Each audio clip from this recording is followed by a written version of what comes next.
গতকাল শুক্রবার রাত থেকে রাজশাহী নগরীর কাদিরগঞ্জ এলাকার একটি বাড়িতে অভিযান চালায় সেনাবাহিনী।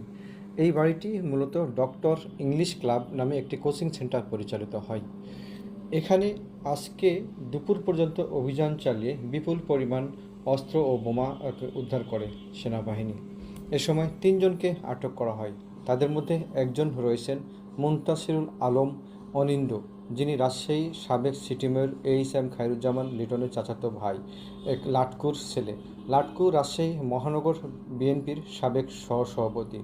এছাড়াও এখান থেকে আরও দুজনকে যাদেরকে আটক করা হয় তিনি হচ্ছেন অনিন্দ্যর বন্ধু ফয়সাল আহমেদ এবং পাশেই অবস্থিত একটি মসজিদের খাদেম রবিন ইসলাম। পরে দুপুরে এই উদ্ধারকৃত বোমার মধ্যে একটি বোমা নিষ্ক্রিয় করা হয়।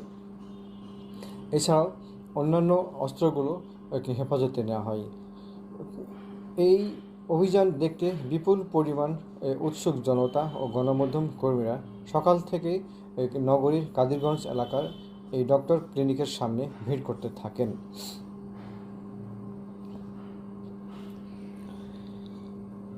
যে আরেকটি বিষয় এখানে উল্লেখ করি, অনিন্দ্য এর আগে হলি আর্টিজান মামলায় এবং রাজশাহী বিশ্ববিদ্যালয়ের শিক্ষক রেজাউল করিম হত্যা মামলায় গ্রেপ্তার হয়েছিলেন।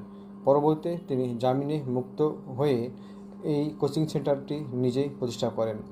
তার পৈতৃক সম্পত্তিতে ডক্টর ইংলিশ নামের এই কোচিং সেন্টারটি পরিচালিত হয়।